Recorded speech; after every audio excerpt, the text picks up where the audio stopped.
Get access to free podcast versions of the show and more on Facebook. Do a search for the Law Enforcement Talk Radio Show and be sure to click like. Welcome to the Law Enforcement Talk Radio Show. In the Law Enforcement Talk Radio Show, we are joined by special guests talking about their experiences, the realities of investigating crimes, plus those who have experienced horrendous trauma. Police, first responders, military, and victims of crime share their stories. Hi, I'm John J. Wiley. In addition to being a broadcaster, I'm also a retired police sergeant. Be sure to check out our website, letradio.com, and also like us on Facebook. Search for the Law Enforcement Talk Radio Show. Calling us from North Carolina, we have Scott Medlin on the phone. Scott is a police officer. He's an active duty officer, so we can't say what agency he works for. Scott, thanks so much for being a guest on the Law Enforcement Show. Very much appreciated. Oh, I appreciate it. This is a great opportunity. Thank you. In addition to policing, you've also written a couple books, correct? Yes, sir, I have. What are they called? My recent one is 101 Health Tips for Police Officers, how to be physically, mentally, socially, and spiritually fit for duty. And the first one I wrote when I unfortunately heard that more police officers committed suicide than actually died in the line of duty. That book is entitled Mental Health Fight of the Heroes in Blue. It'll teach you how to mentally survive working as a police officer. I'm all for helping officers and any other person who needs help during these very stressful times where it's clearly been an issue of mental health and motivation. Yeah, and a lot of people are suffering. And you were absolutely right about our law enforcement people. Before we start talking about that, where can people get your books? They're both on Amazon. All you have to do is go to Amazon and type in my name, Scott Medlin, or the titles of the books. I put them at a very affordable price. Let's just put it that way. All right, good. So, again, this has been an issue for a long time. I started policing in 1980. Yeah, I'm an old guy. I just had a birthday, and I tell people I'm a lot older than I ever thought I'd be, but a lot younger than a lot of other folks. The good news is, Scott, when I was a rookie police in the academy, they said the average life expectancy for a Baltimore police was 52 at that time. Wow. And they would usually die within 2 years of retiring. So I retired young at 33, got hurt and injured, retired, and I want a lot more years. Yes.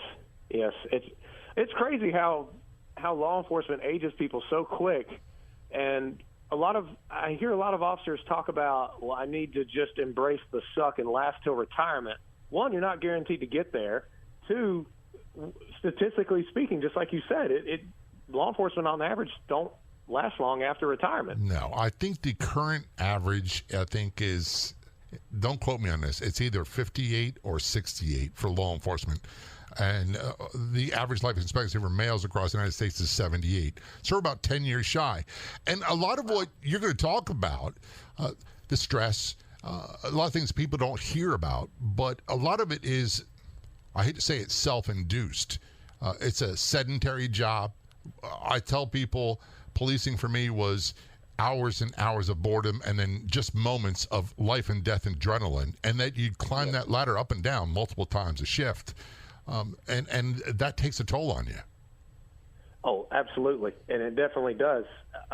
What I learned when researching, particularly in my first book, Mental Health Fight of the Heroes in Blue, I had no idea that sitting in a car with all that weight on you from the duty belt and the vest and radio and gun and just all this stuff, I had no idea that sitting in a car and sitting for hours upon hours can lead to diverticulitis, inflammation, cancer, all kinds of things. I had no idea. And all those years I was on patrol, just a brief 9 years, it's crazy how I was thinking, wow, on the rainy nights when I sat in my car most of the shift, I was doing more harm to myself than I knew.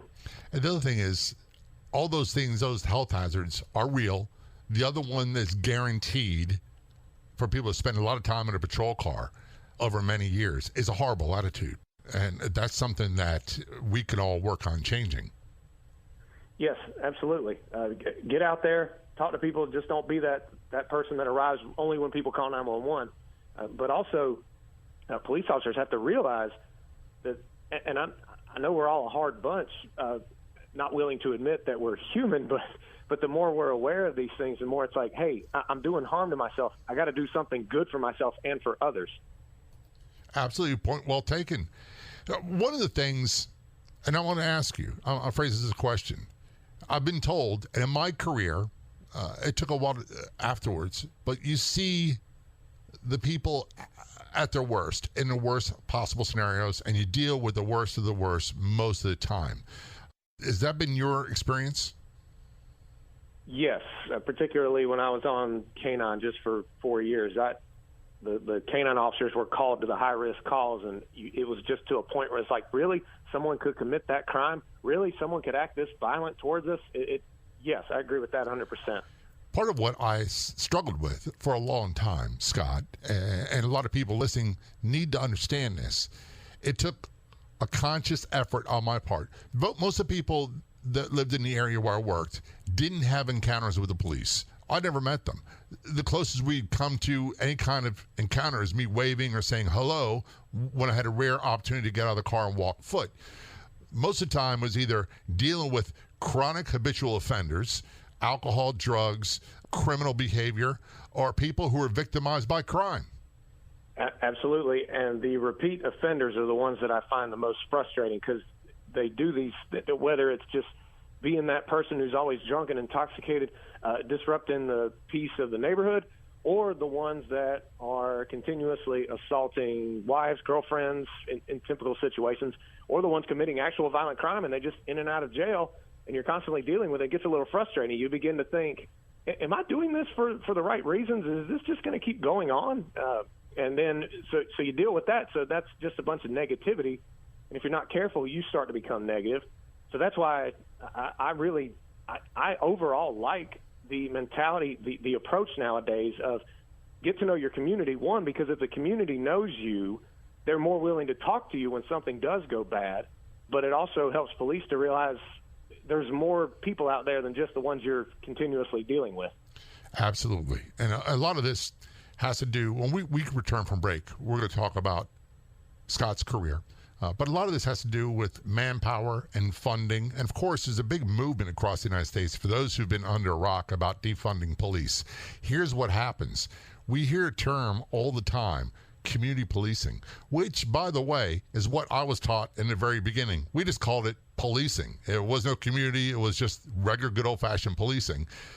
When you start cutting the amount of manpower because of defunding, you have less people available. They have to cover a larger area, more calls for service, and you see them less, so there's less community involvement. And that is exact opposite of what people are looking for, I believe. Yes, exact opposite. I think to those who say it, it just sounds good because they think that, unfortunately, I believe this perception has become that police officers are dangerous. Will we be able to account for the 1% who have, unfortunately, acted out of line or dehumanized people and ultimately led to some unruly, unjust deaths? We cannot take that back, but what we can do going forward is act that much better so that we can hopefully shed light on the fact, look, defunding's not the way. That's right. We'll take a short break. Don't go anywhere. We'll be right back. What is the Haunting or Not podcast? It's a free podcast that takes a different approach to ghost stories, hauntings, and cases of demonic forces. Husband and wife podcast hosts mix comedy, facts, and a healthy dose of police evidence skepticism to help you decide, are these hauntings or not? Helping you decide what's real and what is fake or an overhyped exaggeration. From world-famous cases to lesser-known reports, they talk about them all in the Haunting or Not podcast, available for free on most podcast platforms. Or do a Google search for Haunting or Not podcast. He's an active duty officer. Return conversation with Scott Medlin, police officer, and also an author. Scott, before we went to break, we started talking about defunding police and community policing, how the two don't go hand in hand. And you kind of hit it on a point. I had to take a break. A very powerful point. People are saying defund the police, and they really don't know what they're talking about. Oh, absolutely not. I understand that there have been officers that have acted out of line, and unfortunately some lives have been lost in isolated incidents, and those people cannot be brought back. I get it, and I will never defend an officer who acts out of line and unjust. But overall, to say defund the police, you're literally asking for people to call 911 and expect maybe some help to come, because manpower be cut so short and then their training will maybe not be up to par, and you might not get an officer who's fully trained. There's many different risks with defund the police. I could talk all day about it. The other thing is, look, I'm selfish. In America, when you call 911, let's just say you have a medical emergency. I say this all the time. Let's say your aunt has a heart attack and you call 911. Chances are the paramedics, the firefighters, they're a long ways away. They're inside their firehouse. The police are mobile. They're around. That'll be the first person on the scene. Will be a police officer, law enforcement officer. I want the best of the best showing up on my house. I want people who are the most qualified, the best trained, showing up to handle my medical emergency. When you start defunding and you start really attacking police, the people who are the best and have other options are going to opt for other options. Better pay, better working conditions, and less stress.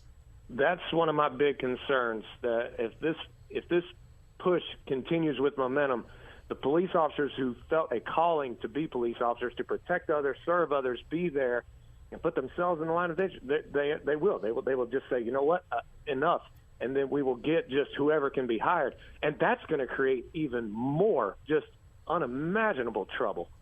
In your career, I know you've had transitions because we've talked before the interview in policing. Have you gone through stages where you go, look, I need to do something different. I love policing, but I can't handle this grind. I can't handle the stress. I'm ready for something else. It would come here and there, particularly the 5-year mark.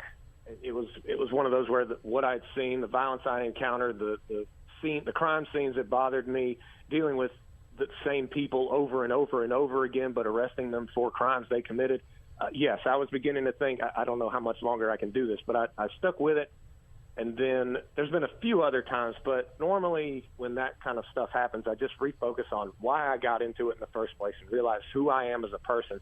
And I figure police work is the best way for me to offer good things to others and to protect them, because when I call 911, I want good cops to show up. So I want to be that good cop to show up for other people. You said earlier in the conversation that you spent quite a bit of time in K-9 division of your department. So obviously you worked patrol before that. That's how most departments are in the United States, and then you gravitated towards K-9. Did you see a big shift in your job responsibilities? Oh, tremendously. And even though it was very demanding of a job, I enjoyed the challenge of having to find that large amount of drugs, the challenge of tracking that criminal who ran away after assaulting someone or stealing a lot of merchandise from a store. And what I mean by tracking is when someone runs, they leave behind human odor. The dog can put their nose to the ground and literally sniff out where the person went. So the canine officer is in charge of finding them. Other things, going to high-risk fugitives, warrant services, stuff like that. I really enjoyed that stuff. But, yes, it was a lot more demanding and a lot riskier working on the canine unit. You know, I'm a big dog person. I've had dogs in my life for as long as I can remember. And my wife and I, we have Rottweilers, and I love dogs. I love working dogs. I love canine dogs, police canine dogs. But I'll be honest with you, Scott, the responsibility of taking care of another partner, a human or four-legged, is awesome responsibility. And I don't mean in a great way. And the second one is, and I'm joking about this, but having a dog barking in my ear for 8 hours a day or 10 hours a day, I don't know if I could handle that. And I was so lucky that my dog was car aggressive. Oh, he drove me nuts. Anytime someone got near to the car, citizens would walk up and ask for directions, and he would just start. Rah, rah, rah, rah, rah, rah. I yell at my dogs, like, and I don't say this to be mean, so don't take me the wrong way. My wife is like, "You're being a dog." My female will bark at every vehicle that goes down the street. Every vehicle. And I'm like, it's the mailman. He comes around at this time every day, Dynamite. So right. Having that dog, and I love dogs. I'm the type of guy, if I'm walking in a big box store and someone has a dog, I got to go say hello. Not so much to the people, to the dog. Yeah, absolutely. And, so I understand. My dog barked a lot.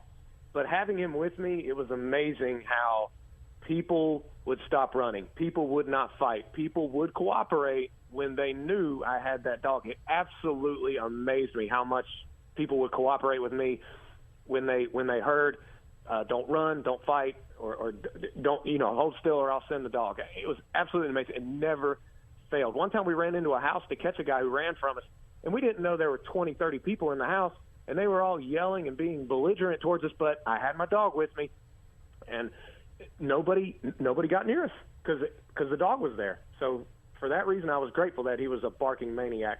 There's two things that could clear a crowd in my police career more than anything else. One was a 12-gauge shotgun racking around in there, and the other one was a police canine dog. And I say that jokingly. The dog would arrive, and the crowd would dissipate immediately. One dog. Yep. There could be 30 police there, and they'd all be going crazy. One dog, everything changes. The dynamics change totally. And that was a positive thing because it meant you didn't have to use force, and you got the job done, and everybody got to go home and, for lack of better words, enjoy their weekend and go about their business. However, I was always trained, and I never worked canine. Back in the day, our department got the hyperactive German Shepherds that were turned into animal shelters and worked with them and trained them.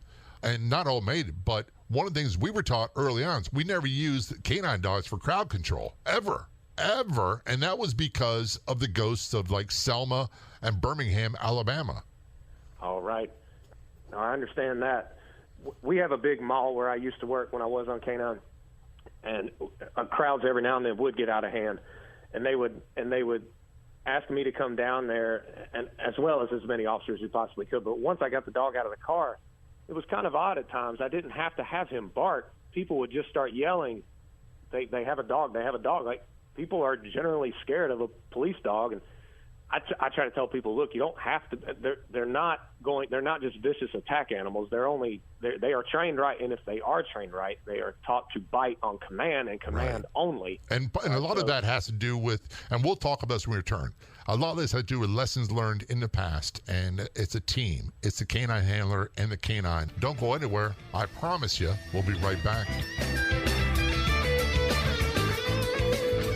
Are you looking for great products that could be game changers for people, for their physical health, for their mental health, for their overall well-being? Go to letpops.com. That's letpops.com. I take these Juice Plus products. They make a world of difference for me. Better energy. I sleep better every night. Full night sleep every night.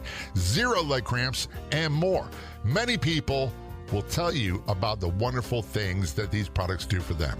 Plus, it can be a phenomenal business opportunity. You can help people improve their lives, and for a very small fee, get a complete back end, complete website, 0 inventory, no shipping, none of that stuff. Get full details on our website, letpops.com. That is letpops.com.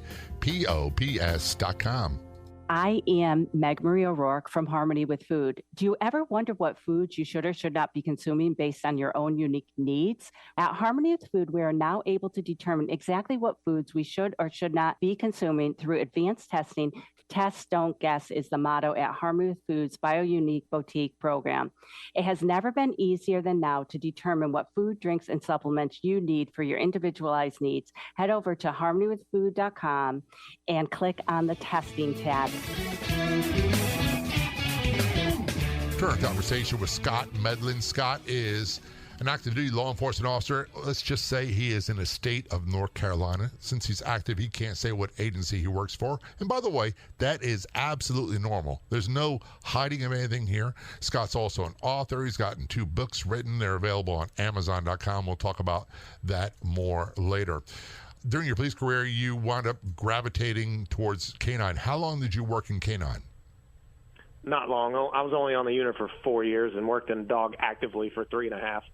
Now, that's a long time for a lot of people. That's like the length of college for normal people. People like me had like 3 or 4 more years on college. Well, that's true. It was at least a few years, and I was grateful for it. But it got to a point where I was so wrapped up in the job, I let it become my identity, not what I did. It was who I was, or at least I thought it was. And unfortunately, it started to take a toll on my family because I was so wrapped up in the job where I found I was at a conflict where I had to just either give up my family or give up the job. And obviously I was going to give up that job. Without going into absolute specifics, family members, and I always say this, police don't serve alone. Their families are involved, and they pay a price. all of our officers, if you've been on the job for any period of time, you're going to change. Things are going to happen. You're going to see too much stuff. You'll be the victim of violence yourself. You'll have to be involved in violent incidents which will bother you. Those things come with the territory, but they can really invade the family life, and it sounds like that's what was happening with you. It was. It absolutely was. When I was younger officer, I was told, don't bring the work home. Well, you physically and mentally can't handle it. You experience stuff. You see stuff that humans are not meant to go through. You have no choice but to bring it home. That's where coping is a tremendous thing. You have to learn how to cope. Well, I was not coping very well. I would just go from running a high-risk warrant call with the canine, and I would just come home and just it be in a bad attitude because I wasn't decompressed from the call. And families absolutely are affected by law enforcement, just as the officers are. One of the terms I use from my own experience, Scott, is that there came a point, and no matter how hard I tried, I used to use a psychological thing when I would take the soft body armor, the Velcro. In my mind, it was as if I was changing from police Jay to husband and father Jay. And I was very successful at that for a long time until I wasn't anymore. And I became distant. I became isolated from loved ones. Is that what you're talking about, what happened with you? Yes, there was a point of that. And I actually point out that in my book, Mental Health Fight of the Heroes in Blue. When you start experiencing antisocial or asocial tendencies, there's a reason to be concerned about that. The job's getting to you. And police are human. We are affected by the job. Absolutely. There are times, and I call it blue sadness. As a matter of fact, I wrote an article about it, and go to letradioshow.com. Just search for blue sadness. There are times, and the term sadness is kind of overused and kind of vague, but where I'm okay, there's nothing going on, I'm fine, and I've been retired from police work for a long time. And then all of a sudden, my mood starts to change, and I get depressed, for lack of better words. I'm not talking about clinical depression. I'm talking about overcome with sadness. And it's something could trigger a commercial, a scene in a movie, memories of the past, seeing kids killed, all those things. Yep, absolutely. It's the brain. There's a phrase I learned: neurons that fire together wire together. And basically, in your brain, when you witness traumatic events, the brain just sears those memories into your brain, and through those memories, like everyone remembers where they were on 9/11, and then that's a memory. Well, that memory stirs up an emotion, and you feel that emotion whenever you think of that memory, and your brain just plays that memory over and over again because it doesn't want you to go through that again, so it rehearses how to protect you from it. And police officers experience trauma left and right. So yes, when you experience all that stuff along with long hours, the depression can set in, PTSD can set in, anxiety can set in. It's a whole slew of things that can set in. And you are absolutely right. That happens to so many segments of our population. I met firefighters, EMTs, God bless them, they never get a break from it. Corrections officers, right. Dispatchers, and then people with everyday 9-to-5 jobs because, trauma and horrific things don't just affect police. I think the difference is that you and I in policing, we see it every day, and we have to respond to it and deal with it. Absolutely. The frequency of it is just at an unhealthy rate. And I'm only saying unhealthy if an officer doesn't deal with it. But it is amazing how people that are not in law enforcement, first responder work, combat zones and military, they might experience a handful. You could count on one hand how many times they'll see something traumatic. But with police, just like you said, it just happens so frequently. It's unfortunate. So you saw these things happening with you. You began to change. You started having some problems, and specifics are not important. You started having some problems with family life, or something invading your family life, and you decided to make some changes. Am I correct? Yes, and I'm open about it. Basically, my marriage was falling apart. A lot of cops go through that, whereas I was not going to let that job get in the way. Unfortunately, sometimes police will say family first, but they live for the job. And unfortunately, the family continues to suffer. I was not going to be that way. It was a very hard decision to give up the police canine. I mean, he was my partner for 3.5 years. I spent more time with him and going through more things with him than anybody. And it was very hard, and it was a dream job. But I started to notice things, started noticing things were falling apart, could not handle it because life goes on after policing, and your family's there, not the department you work for. Well, that's true. The minute you retire, you're obsolete, and you were yesterday's news, and that's what happened to me. I was talking with a friend who's an active duty law enforcement officer just this week, and he's changed agency a few times, but he's spent his entire career in what we call patrol, in uniform, and he's getting to the point where he's almost 40. He said, "Listen, I'm going off the streets, becoming a detective," and I'm like, "It's about time." You know, the patrol game, the uniform policing game, is a young person's activity. It takes a pounding on you mentally and physically. Yes, it does. I got sick a lot. We rotated 2 weeks of days, 2 weeks of nights, 12-hour shifts. I would get sick about 3 to 4 times a year. Nausea, colds, acid reflux. I was down for the count so many times with those rotating shifts and I was in a busy district in the city. It really did. It took a toll on me. It really did, and it will take a toll on officers. So I encourage them to have good, consistent mental and physical habits, to which I illustrate in my book, write about in my book, 101 Health Tips for Police Officers. There's a whole list of things you can do to help your mental and physical well-being. But also, I would encourage officers, if you're feeling sick, if you're starting to feel stressed, take time off. There's nothing wrong with it. When you're recognizing these things happening to you in your police career, you started to make some changes. Where did you head to next? I pleaded for help, basically, and I was reassigned to the schools. At the time, it was a more family-friendly schedule, so I was a school resource officer at a very busy school. And the school resources officers are definitely under attack. Again, political. I don't do a partisan politics show, but there are segments of our society that scream that police should not be in schools at all. Well, how do you feel about that? I believe that all it would take is for one gunman to return to a school, to go to a school, and start killing students, which is, I hate to say it, it doesn't seem like it's going to stop, and I don't want it to happen.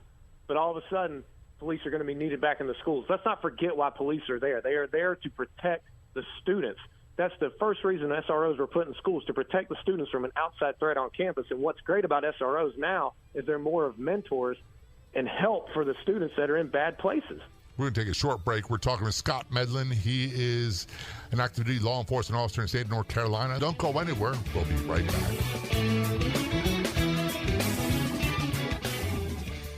Discover the exciting world of podcasts at jefepods.com. From captivating stories to life advice and much more. There's a podcast for every interest and passion.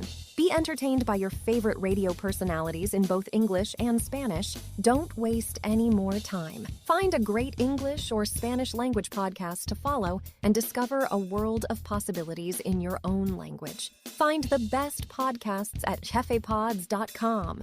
If you want to be a guest on the Law Enforcement Talk radio show, simply contact us. It couldn't be easier. You can send us a message on Facebook. Look for and like the Law Enforcement Talk radio show page, or email jay@letradio.com. That's JAY@letradio.com.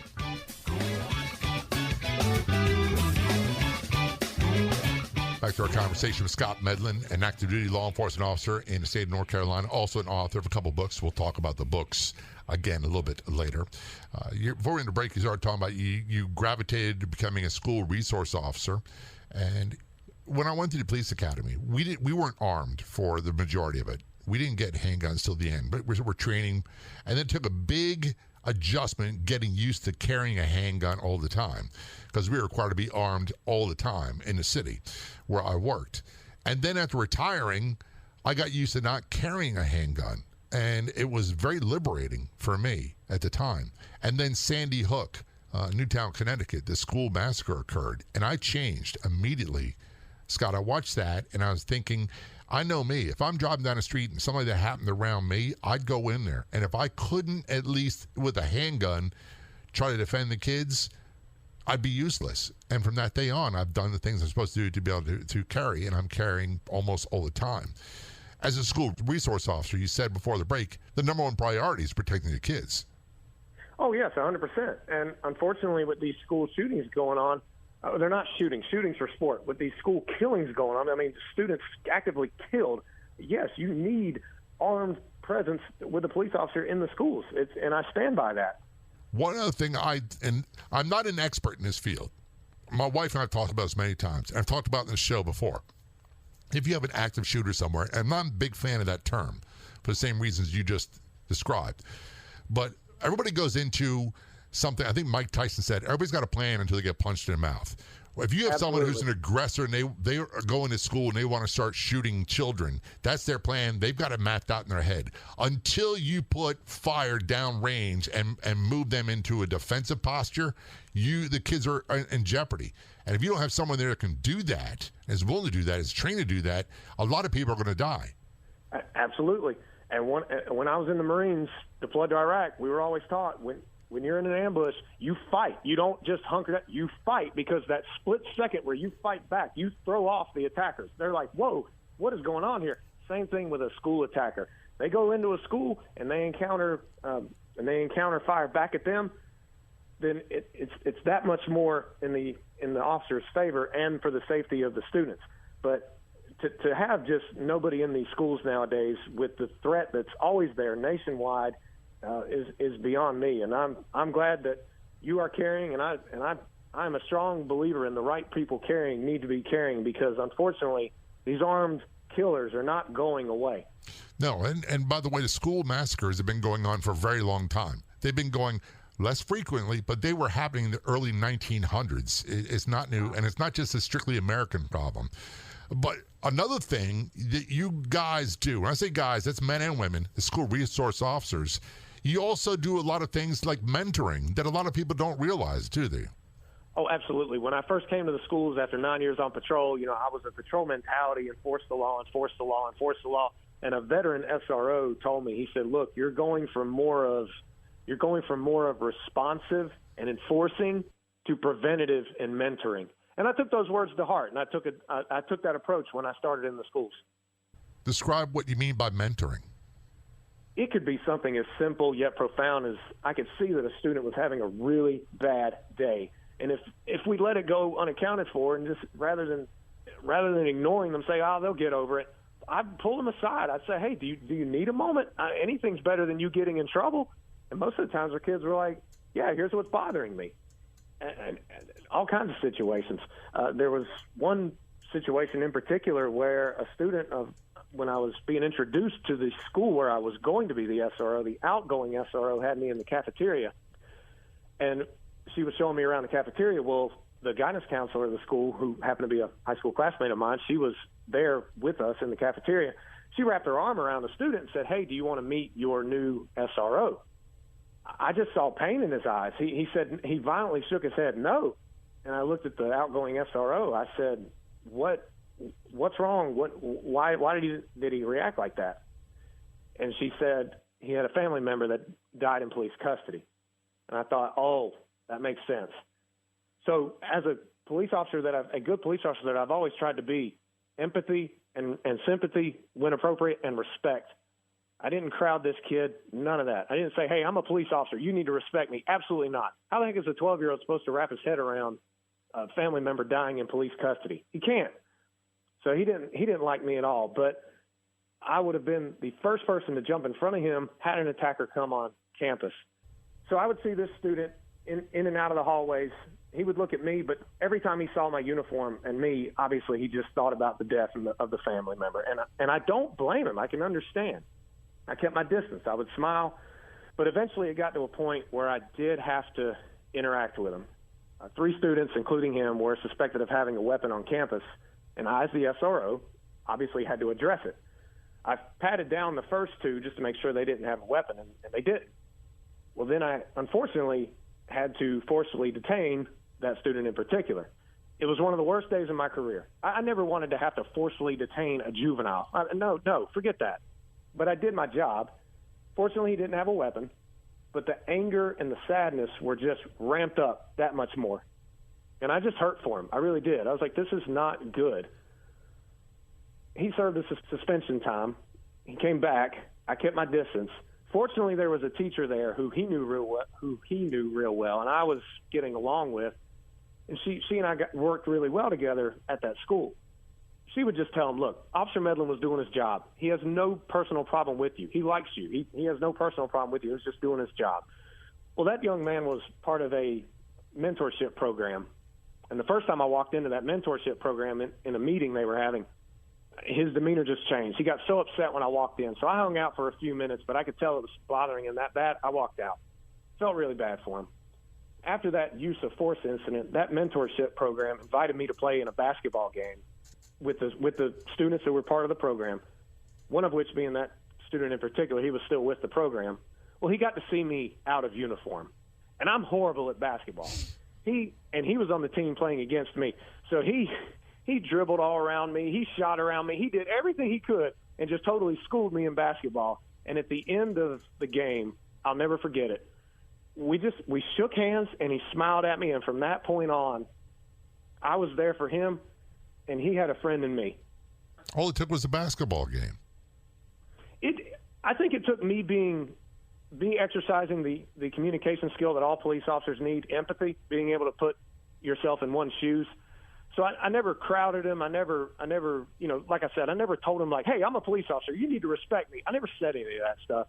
So through empathy, respect, and backing away, yes, that basketball game, I think we saw each other as people, and he saw me just out of uniform, and it totally changed the element. And later on, you guys did something else together very quickly. Yes, we did. I took him to a veterans breakfast one time at the school. It was a veterans event at the school, and he had to fill out his name, with a student attending, and then which veteran he was attending with. So he put my name, and then it put on the column for a relationship. He put Officer Medlin, friend.